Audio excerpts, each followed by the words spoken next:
예수님을 믿지 않는 사람들에게 이 복음을 전하다 보면 여러 가지 질문이 있는데요. 그 질문을 두 가지로 요약해 보면 크게 두 가지 질문을 받습니다.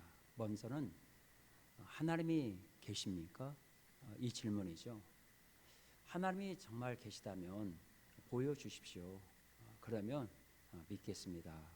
그렇게 말을 하죠. 다음에는 천국과 지옥이 있습니까? 이 질문을 받습니다. 이 질문은요, 예수를 믿는 성도들도 가끔 이런 질문을 하게 돼요. 목사님, 정말 천국과 지옥이 있어요? 이런 질문을 받게 되는데요. 이 질문 앞에 오늘 우리가 읽은 이 본문은 아주 잘 설명을 해주고 있습니다. 하나님은 당신이 창조한 모든 세계의 주인이며 심판자라는 사실을 보여주고 있죠. 하나님이 당신이 주권자라는 사실을 이 본문 속에서 말씀해주고 있습니다.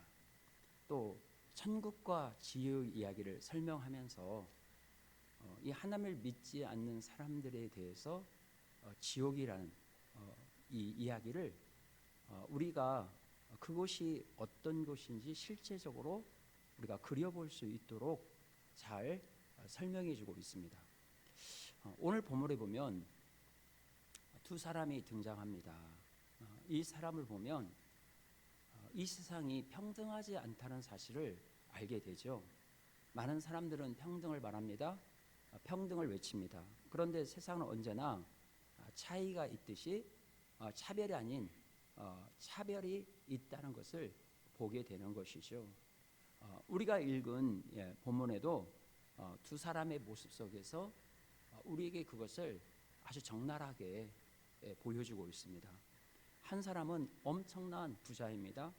한 사람은 나사로라 하는 아주 거지가 등장하고 있습니다. 그러면 이 부자의 삶은 어떤 삶을 살았을까요? 19절 말씀입니다. 우리 19절 말씀 큰 소리로 읽어보겠습니다. 한 부자가 있어 자색 옷과 고운 베옷을 입고 날마다 호화롭게 즐기더라. 그는 부자답게 자색 옷과 아주 고운 베옷을 입고 날마다 호화롭게 인생을 즐기며 그의 인생을 살았습니다. 여기 나오는 이 자색 옷은요, 당시의 이 왕들이나 귀족들이 입는 옷입니다. 그리고 고운 옷을 입은요, 오늘날로 말을 해보자면 수천만 원을 호가하는 명품 브랜드의 옷을 입었다는 것이죠. 굉장히 사치스러운 옷을 말합니다. 그리고 호화롭게 즐기다 이 말은요, 날마다 자신을 위해서 큰 잔치를 베풀면서 인생을 살았다는 것입니다. 그러니까 이 부자는 그 비싸고 사치스러운 옷을 입고 하루도 아니라 이틀도 아니고 날마다 많은 사람을 초청해서 큰 파티를 열었다는 것입니다. 최고의 음식을 먹으면서 춤추며 노래하며 인생을 산 것입니다. 그러면 가난한 나사로는 어떠한 삶을 살았을까요? 20절과 21절 말씀을 우리 다 함께 읽어보겠습니다. 나사로라 이름하는 한 거지가 헌데투성이로 그의 대문 앞에 버려진 채 그 부자의 상에서 떨어지는 것으로 배불리려 하며 심지어 개들이 와서 그 헌데를 핥더라. 나사로는 아무것도 없는 거지였습니다. 가진 것이 없다는 그것만으로도 참 슬픈데 이 나사로는 피부병을 앓고 있는 장애인이었습니다. 장애우였습니다.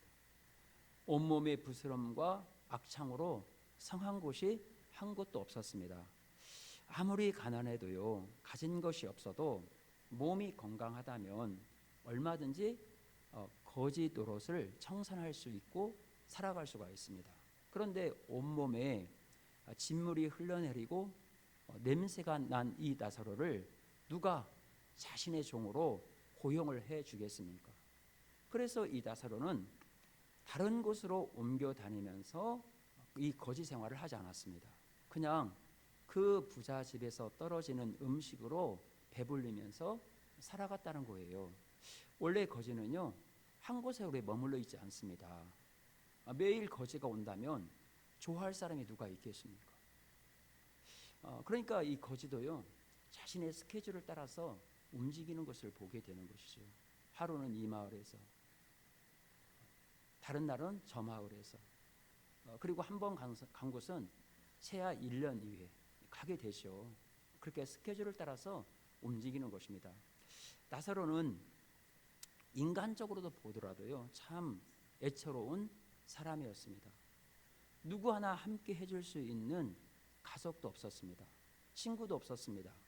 언제나 변함없이 자기 곁에 있었던 것은 사람이 아니라 개였습니다.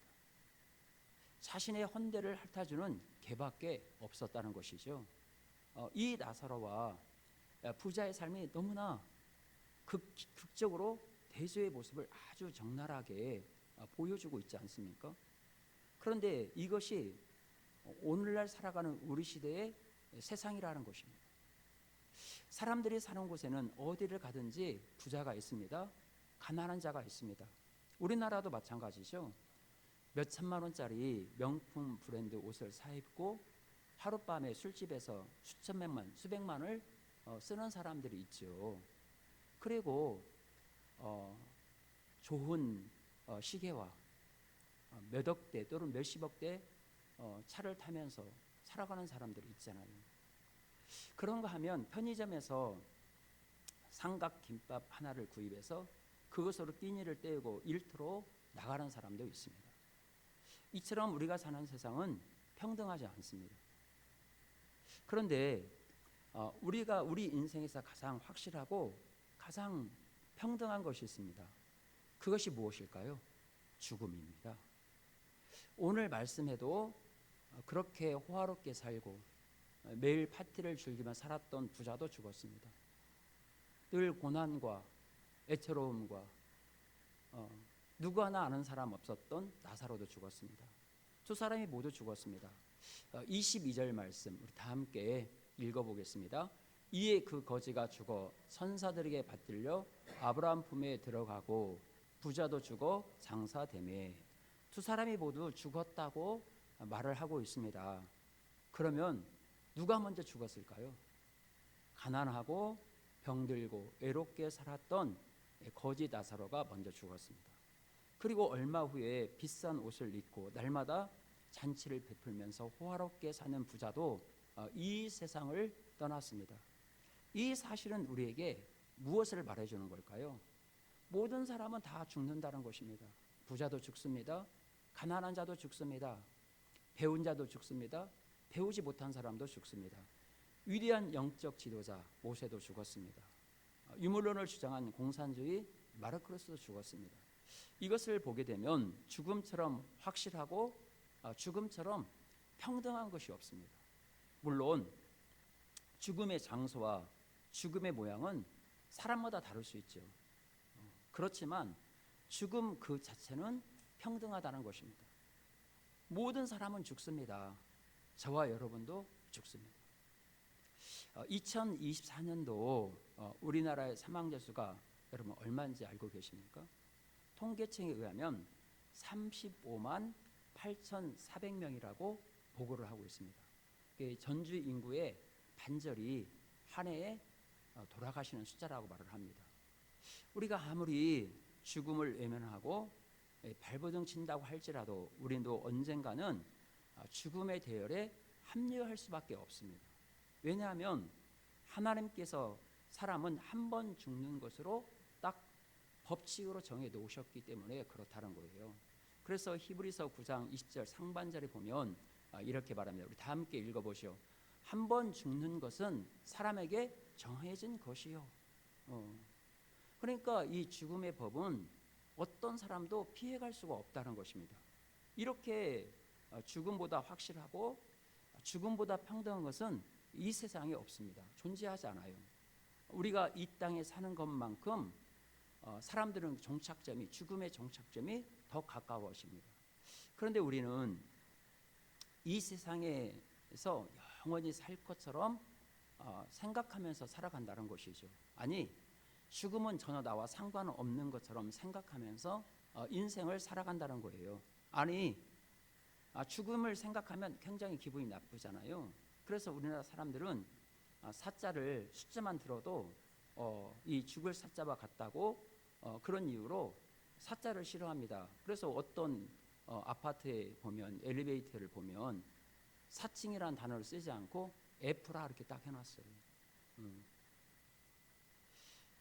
그런데요, 이 모든 것은 사실 우리의 착각입니다. 아무리 그런 것이 싫다고 한다 할지라도 우리 인생은 잠깐 보이다 없어지는 안개와 같다는 것입니다.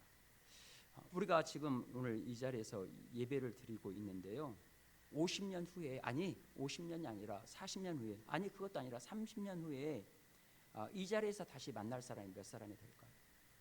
제가 우리 교회에 와서 1년 지난 다음에 거제도로 이렇게 어르신들과 같이 갔는데, 거기 사진 속에 보면 벌써요 4-5명이 사진 속에 보이지 않습니다.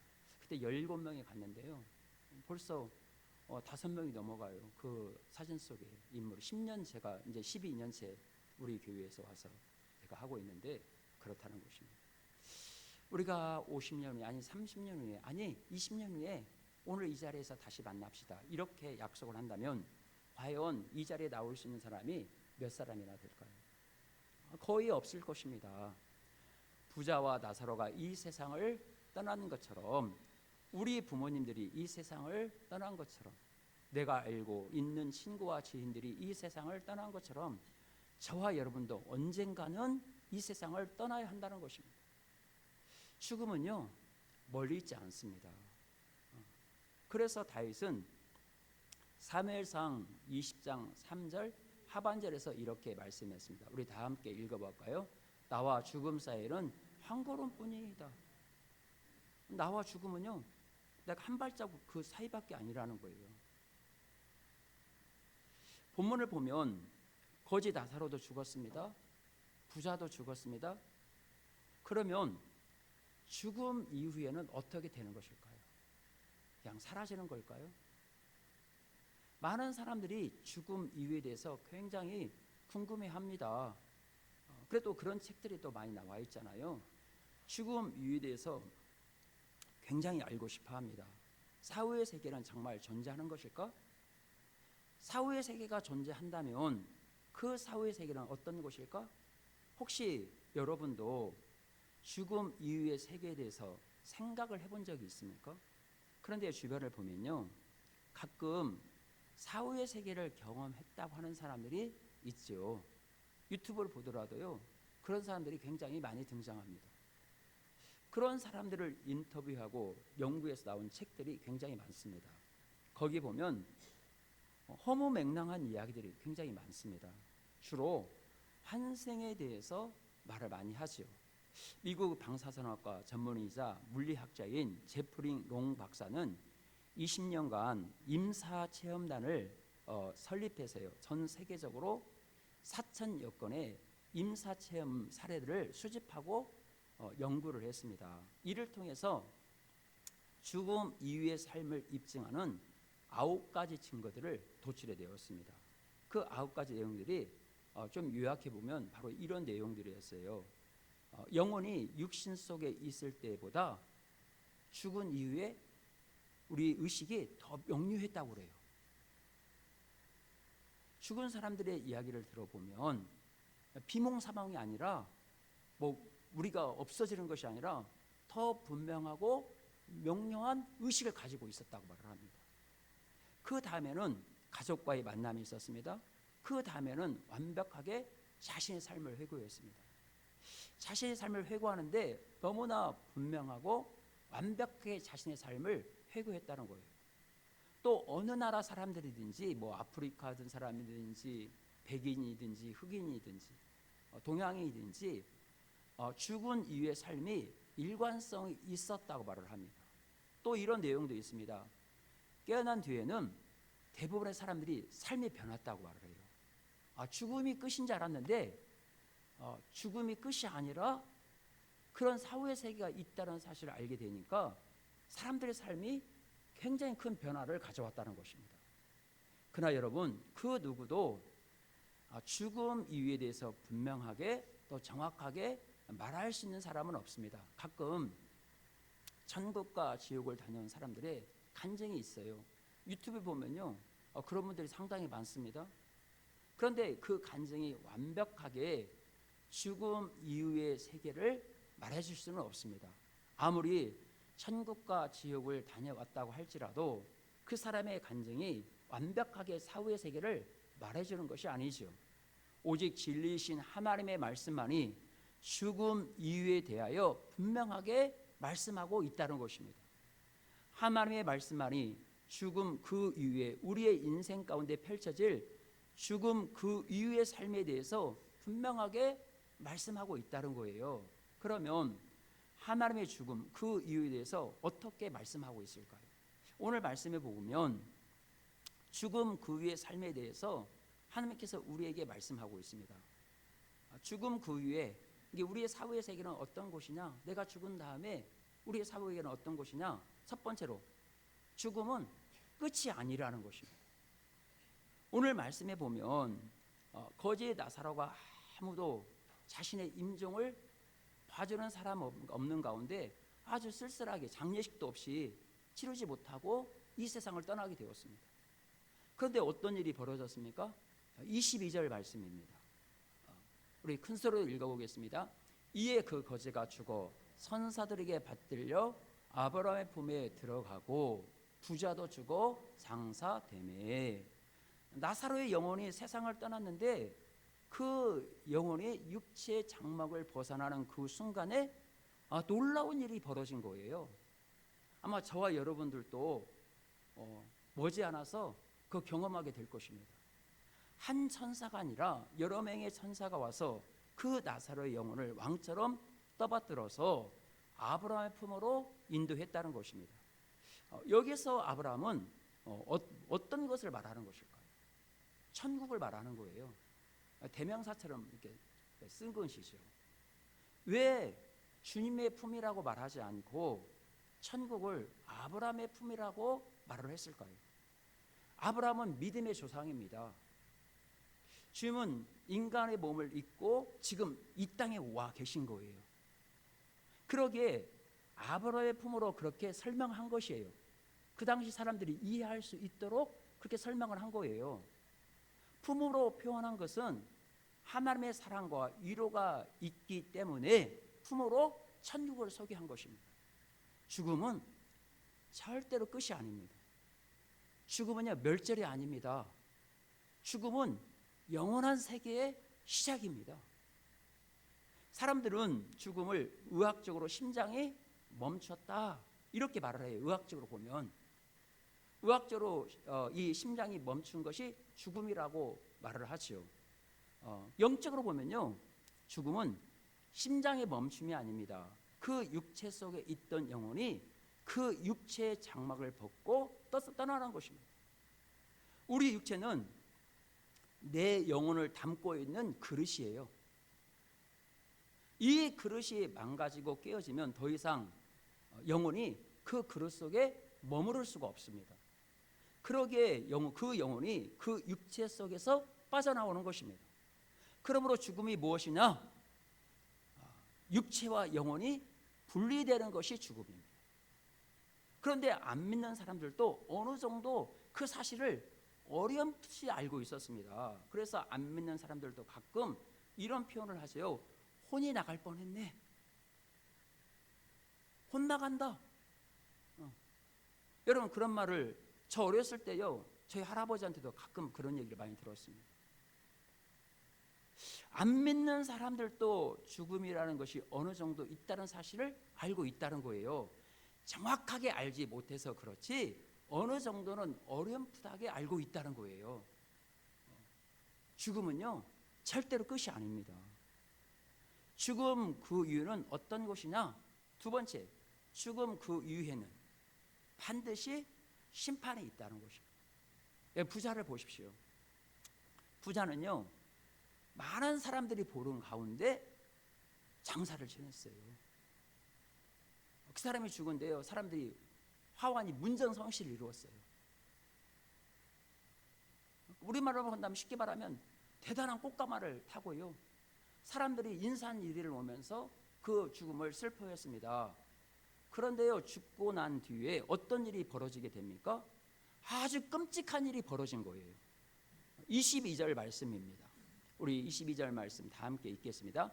그가 음부에서 고통 중에 눈을 들어 멀리 아브라함과 그의 품에 있는 나사로를 보고, 이 부자는요, 죽음이 끝인 줄 알았어요. 부자는 죽음이 끝이야, 이런 생각을 가지고 그의 인생을 살았다는 거예요. 그런데 죽었는데 눈을 떠보니까 끝이 아니라는 거예요. 음부의 고통 중에 떨어졌습니다.